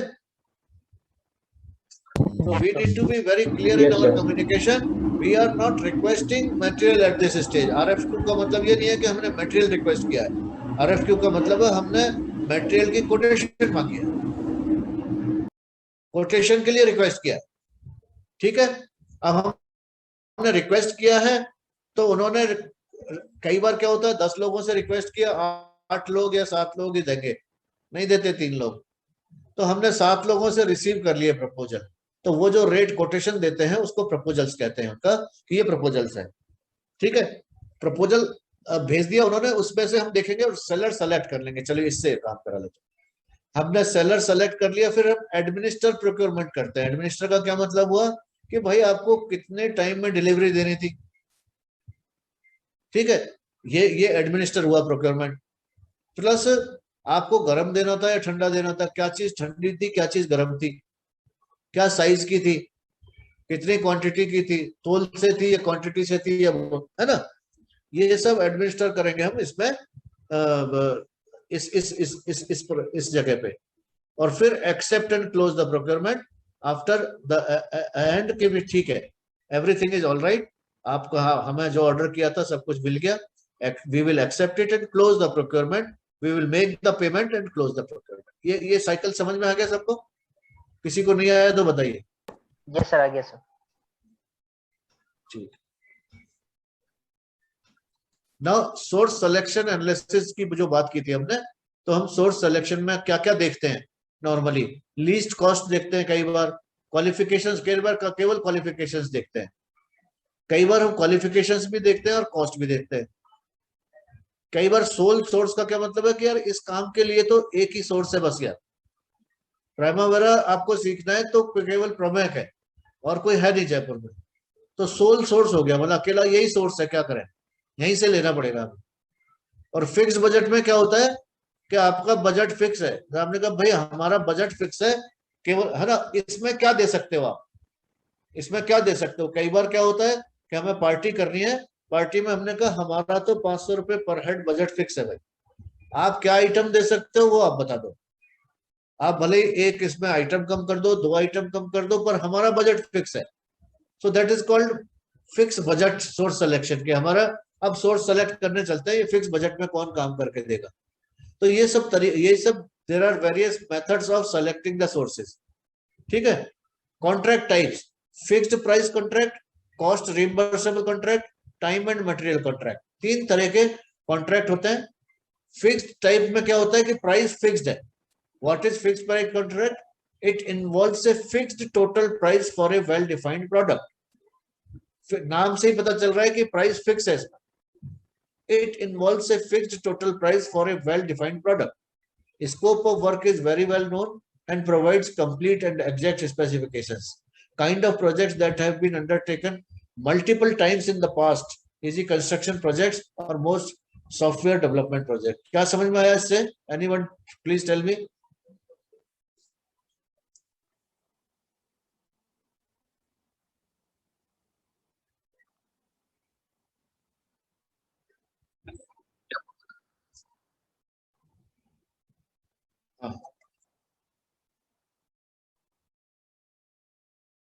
हाँ, ये बताया गया है इसमें कि किस किस केस में ये सूटेबल रहता है, कि ऑलरेडी आपने इस तरह के प्रोजेक्ट किए हुए हैं, वेल डिफाइंड प्रोजेक्ट है, तभी फिक्स प्राइस तभी कर पाओगे ना आप फिक्स प्राइस तभी करोगे ना जब, है ना, आज आपको मान लो कोटेशन देनी है किसी आइटम की, किसी भी चीज की, किसी ने कहा यार मेरा मकान बना दो, कितने में बनाओगे बताओ, तो आपको पूरे स्पेसिफिकेशन चाहिए ना, कि भाई क्या हाइट रखोगे, कितने कमरे हैं, कितने स्क्वायर फीट है, कौन सी टाइल लगाओगे, कौन सा कलर करोगे, पेंट का क्या है, ये सारी चीजें डिटेल मालूम होनी चाहिए ना। और ये डिटेल मालूम होने के लिए आप अगर मल्टीपल टाइम्स सिमिलर प्रोजेक्ट कर चुके हो तभी आप कर पाओगे ये। तो ये मतलब है इसका फिक्स्ड प्राइस कॉन्ट्रैक्ट का। ठीक है, इसमें भी 3 टाइप्स हैं, fixed price plus incentive fee, firm fixed price and fixed price with economic price adjustment. ये तीनों का मतलब समझना जरूरी है। Fixed price plus incentive fee का क्या मतलब हुआ कि the buyer pays the seller a fixed total amount plus an incentive bonus if certain performance objectives are met. तो बहुत सारे कॉन्ट्रैक्ट में, इसमें भी रोड कॉन्ट्रैक्ट और इन सब में भी क्या होता है कि एक फिक्स प्राइस कर देते हैं, इसके बाद बोलते हैं अगर 2 महीने, अगर ये 24 महीने का प्रोजेक्ट है, अगर आपने 21 महीने में कर दिया तो आपको 2% या 3% का इंसेंटिव मिलेगा। ये टर्म्स डाल दिए एक मान। तो इसका क्या मतलब हुआ, ये कॉन्ट्रैक्ट क्या बन गया, फिक्स्ड प्राइस प्लस इंसेंटिव फी बन गया। Is it clear? ठीक है। सेकंड आया फर्म फिक्स प्राइस।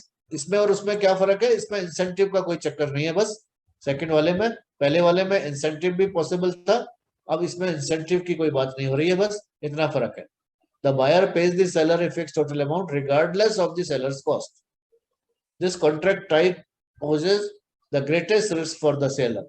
सेलर के लिए ग्रेटेस्ट रिस्क है। क्यों है सेलर के लिए ग्रेटेस्ट रिस्क?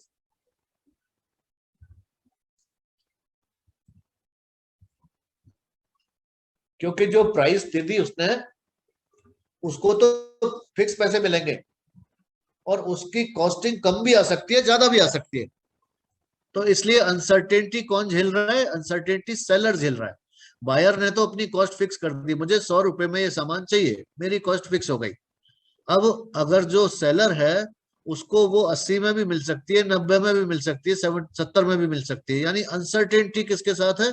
अनसर्टेनिटी सेलर के साथ है। ये बात समझ में आ गई क्या? जरा बताओ। Yes sir. आ गई ना? तो है ना, आप कभी भी याद रखें कि फिक्स प्राइस में सेलर की रिस्क ज्यादा होती है ना, कॉस्ट रिम्बर्सेबल में बायर की रिस्क ज्यादा होती है। Fix price with economic price adjustment का क्या मतलब हुआ? कई बार जो कॉन्ट्रैक्ट्स होते हैं वो बड़े होते हैं और लंबे चलते हैं, और कई उनमें एक क्लॉज होता है कि अगर सीमेंट का दाम बढ़ा तो हम आपको डिफरेंस देंगे, अगर स्टील का दाम बढ़ा 5% ज्यादा बढ़ा तो हम आपको इंसेंटिव देंगे। इस तरह का होता है। तो इसमें क्या हो गया कि इकोनॉमिक प्राइस एडजस्टमेंट हो गया, यानी कि अगर अगर इसमें कंज्यूमर प्राइस इंडेक्स से निकालते हैं इसका, तो इसमें अगर किसी चीज का रेट ज्यादा बढ़ गया है तो उसको इकोनॉमिक प्राइस एडजस्टमेंट करके रेट रिवाइज हो जाता है इसका। And this type is used whenever the seller's performance spans a considerable period of years, है ना। तो नॉर्मली इंफ्रास्ट्रक्चर प्रोजेक्ट में ये क्लॉज होता है, as it is desired to with many long term relationships. ठीक है। Now it is fixed price with a special provision allowing for predefined final adjustments to the contract price due to changed conditions such as inflation specific commodities। क्या मतलब हुआ इसका कि आपने मान लीजिए इसमें लिखा सीमेंट का दाम अगर 5% से ज्यादा बढ़ा तो डिफरेंस विल बी पेड, या कंज्यूमर प्राइस इंडेक्स इतना बढ़ा तो difference will be paid. This is called fixed price plus economic price adjustment. Cost reimbursable का क्या मतलब होता है कि जो एक्चुअल कॉस्ट आएगी, कॉन्ट्रैक्टर क्या बोलता है, जो एक्चुअल कॉस्ट आएगी मटेरियल लेबर की, वो और उसके ऊपर मुझे कुछ प्रॉफिट चाहिएगा, तो इस तरह से रेट देता है वो। उस केस में क्या होता है कि अगर लेबर की रेट बढ़ गई या मटेरियल की रेट बढ़ गई या कुछ भी बढ़ गया तो वो बायर के ही माथे रहता है, बायर के ही अकाउंट में रहता है मतलब। So what is cost reimbursable contract? It involves payment और reimbursement to the seller for the seller's actual direct cost plus a fee typically representing the seller's profit। तो सेलर को कुछ एक फी मिल जाती है। यानी जैसे आपने किसी जानकार का कॉन्ट्रैक्ट किया, मान लीजिए एक जानकार का मकान बनाना है कि ठीक है आपका मकान बना देता हूं मैं, तो अभी उसको बिल्कुल भी नहीं मालूम कि क्या बनवाना है, मतलब क्या स्पेसिफिकेशन लगेंगे।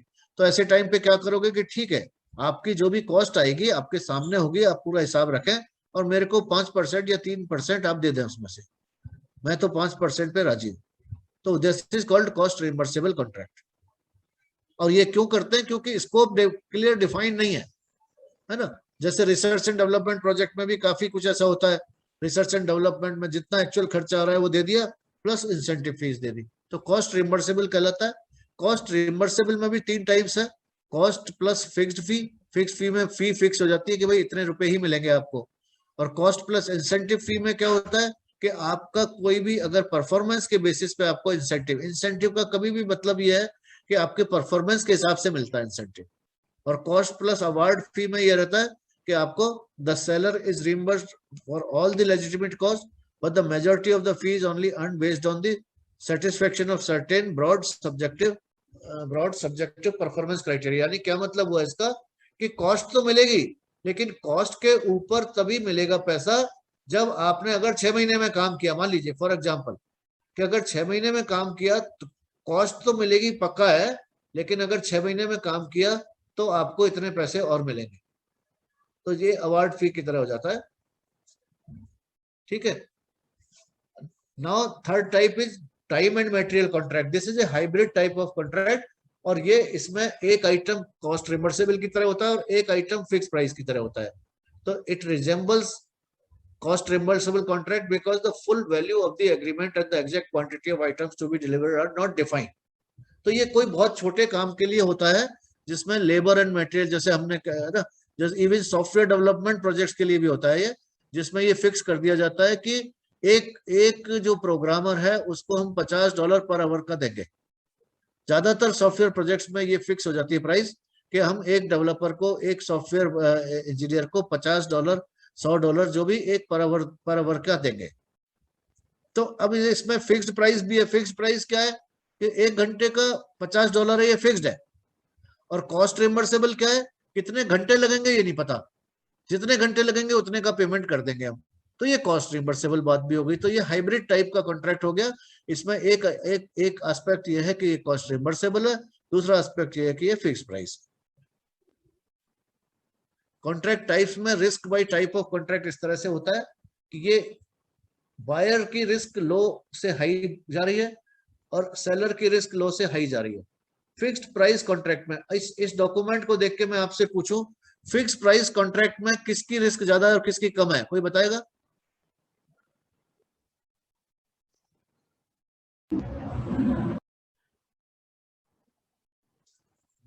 सेलर की ज्यादा।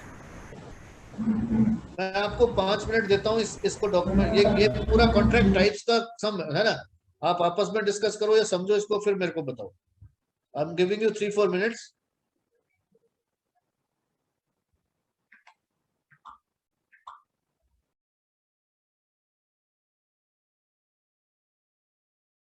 रिमर्सिबल कॉन्ट्रैक्ट है सेलर का, तो उसको क्या फर्क पड़ेगा? कॉस्ट रिमर्सिबल है मेरा, तो पहले कॉस्ट 100 रुपए आ रही थी, अब 200 आ रही है। पहले 100 आ रही थी तो 100 रिमर्सिबल होगी मुझे, और 200 आ रही है तो 200 होगी।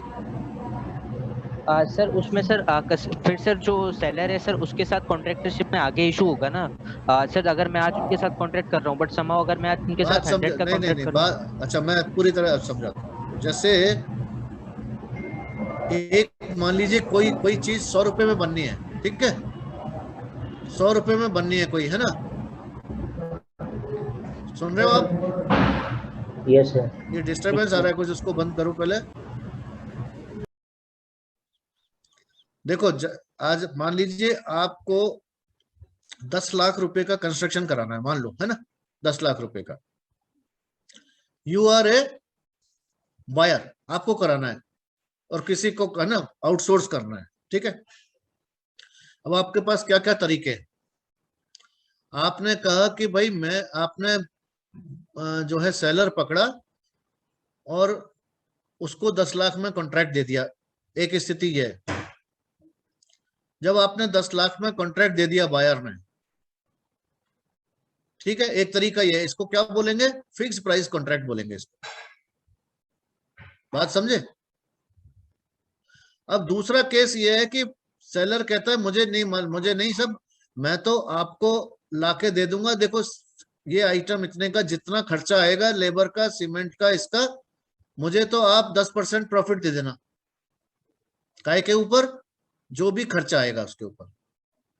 ये बात समझ में आई आपको? दोनों में क्या फर्क है?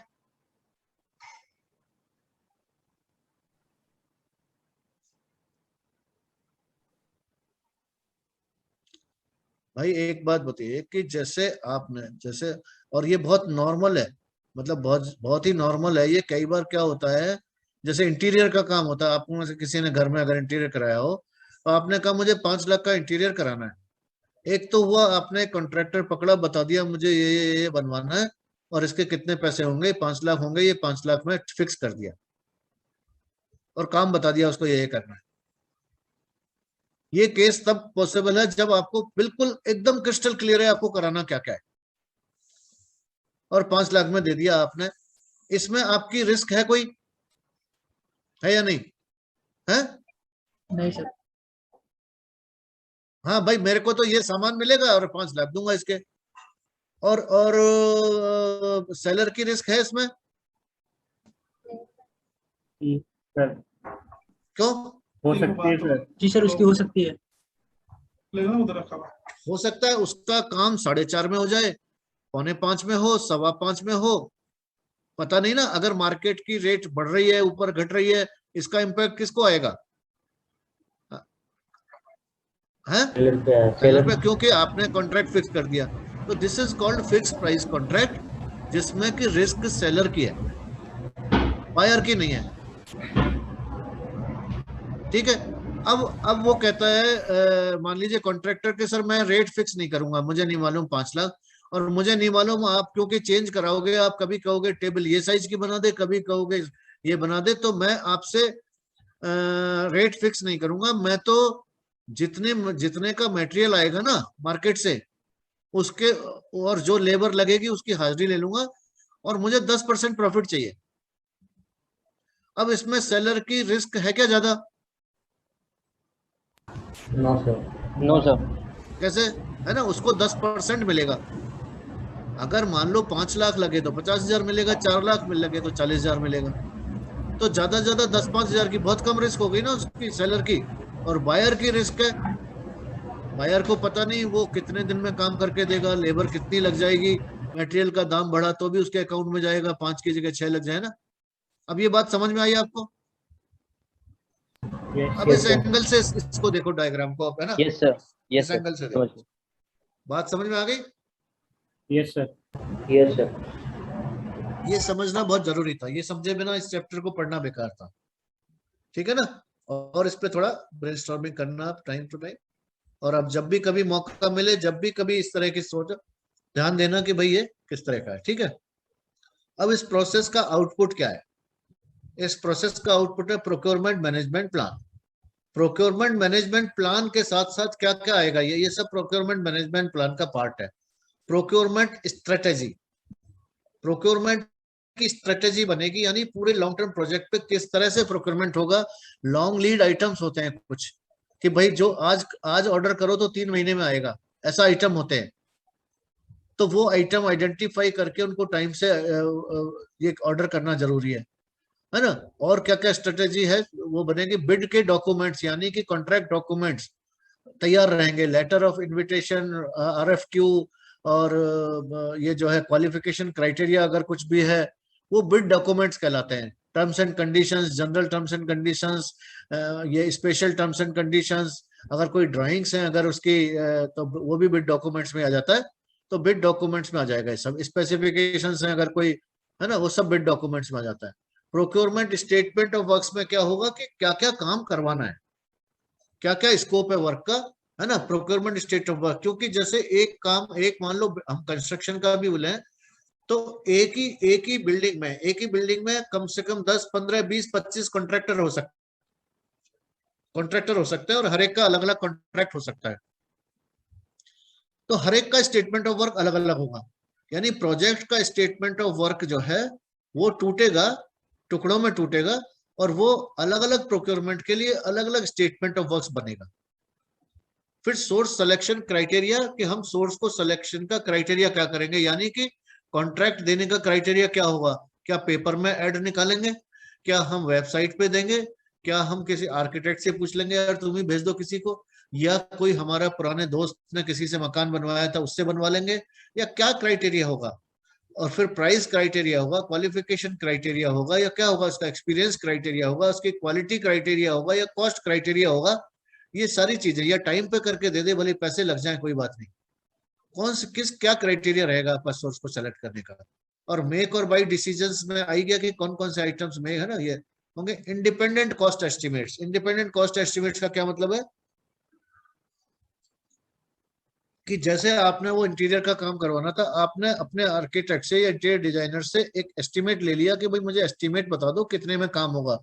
ताकि मैं जो कॉन्ट्रैक्टर रेट डाल रहे हैं उसको कंपेयर कर सकूं कि वो ज्यादा डाल रहे हैं या कम आइटम वाइज। तो उसको इंडिपेंडेंट कॉस्ट एस्टिमेट कहते हैं। ठीक है, ये सब डॉक्यूमेंट कैसे मिलेंगे हम, ये कौन से प्रोसेस का आउटपुट है, कोई बताएगा?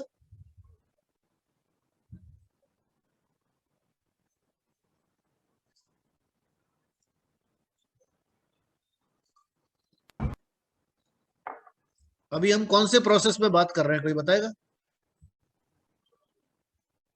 सर प्रोक्योरमेंट प्रोक्योरमेंट प्रोक्योरमेंट तो नॉलेज एरिया है, प्रोसेस कौन सा है? सर अभी तो हम लोग अभी हाँ, प्लान प्रोक्योरमेंट मैनेजमेंट में, हम प्लान प्रोक्योरमेंट, ठीक है। सो प्रोक्योरमेंट मैनेजमेंट प्लान में क्या क्या होगा, ये सब है, types of contract, risk management issues, ये सब है, अदर इंडिपेंडेंट, ठीक है। ये आप you can go through it. Procurement management plan में ये सब कुछ होगा। स्टेटमेंट ऑफ वर्क्स में ये कुछ होगा, मैंने वैसे बता ही दिया आपको, तो है ना। इसमें बहुत ज्यादा डिटेल में मैं नहीं जाना चाहूंगा, आपके कोर्स का नहीं मानूंगा इसको, है ना। जो चीजें हैं वो मैंने आपको बता दी। सोर्स सिलेक्शन क्राइटेरिया के क्या क्या तरीके हैं, और प्रोक्योरमेंट डॉक्यूमेंट्स में बता रहा था, information for sellers, background information, procedure for replying, guideline for preparation of the response, form of response, evaluation criteria, pricing forms, इस तरह से endless, there can be hundreds of types of documents related to procurement. ये सब तैयार हमको planning में ही करने होंगे। ज्यादातर तो आपको क्या होगा, इसमें ओपीएस में मिल जाएंगे, पुराने प्रोजेक्ट्स के मिल जाएंगे आपको, उनमें प्रोजेक्ट का नाम बदल के और उसको आप यूज करेंगे। सेकंड प्रोसेस आता है conduct procurement. Now actually doing it process, है ना। Conduct procurement is the process of obtaining seller responses. क्या मतलब हुआ इसका, सेलर रेस्पॉन्स ऑब्टेन करने का?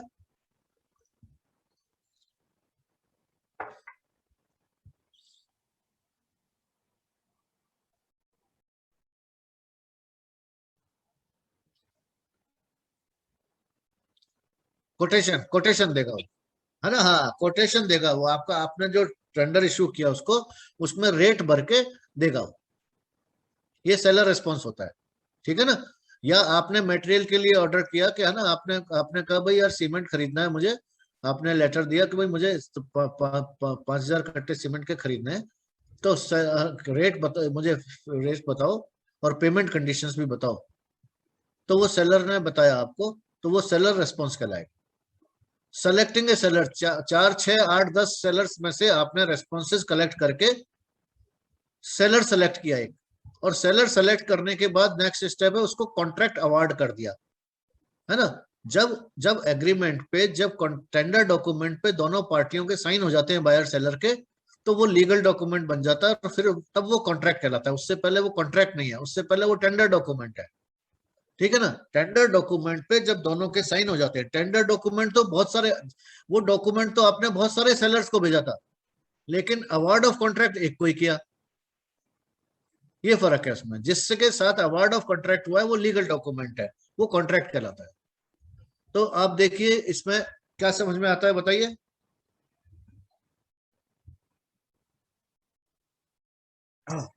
हाँ बताओ। कंडक्ट प्रोक्योरमेंट में आपके पास प्रोक्योरमेंट डॉक्यूमेंट, ये सब कहाँ पे अवेलेबल था आपके पास?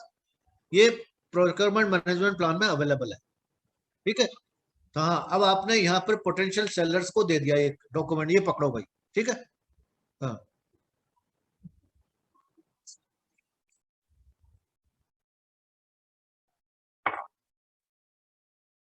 हाँ,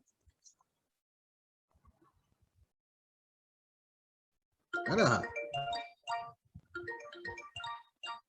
ठीक है ना, दिस इज क्लियर। ये फ्लो चार्ट है। तो हाउ टू कंडक्ट प्रोक्योरमेंट में, इसमें 3-4 स्टेप्स और भी हैं।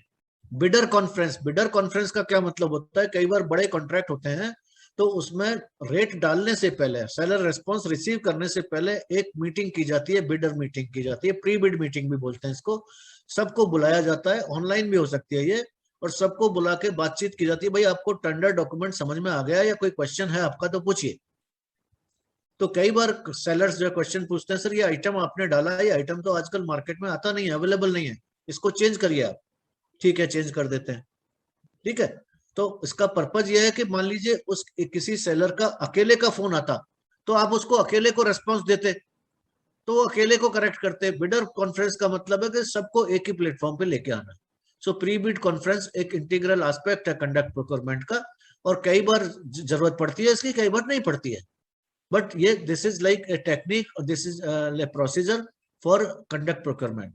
इंडिपेंडेंट एस्टिमेट्स की हमने बात कर ही ली थी अभी।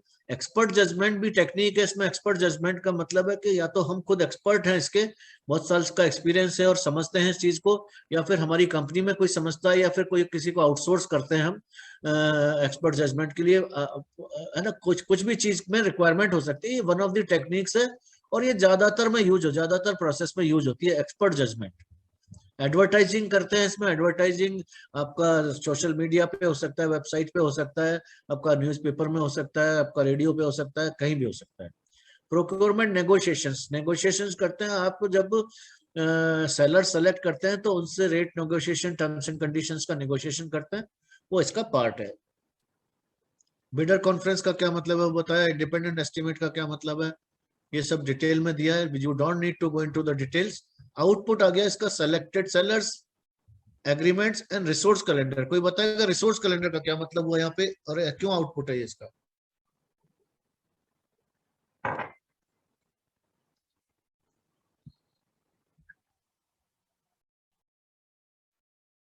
हाँ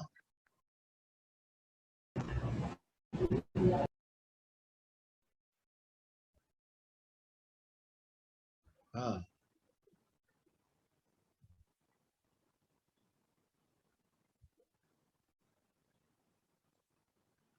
ठीक है। रिसोर्स कैलेंडर का मतलब हुआ कौन सा रिसोर्स कब अवेलेबल है। तो कई बार हम आउटसोर्स जब करते हैं, तो उसमें कॉन्ट्रैक्ट कंडीशंस के हिसाब से आपको रिसोर्स अवेलेबिलिटी मिलेगी, तो उसके हिसाब से आपको रिसोर्स कैलेंडर्स एडजस्ट करने हो सकते हैं कई बार, इसलिए इसका आउटपुट ये बोला है रिसोर्स कैलेंडर्स। ठीक है। कंट्रोल प्रोक्योरमेंट में again process of managing procurement relationships, monitoring contract performance, ये अपने डेफिनेशन समझ ली थी शुरू में भी, है ना।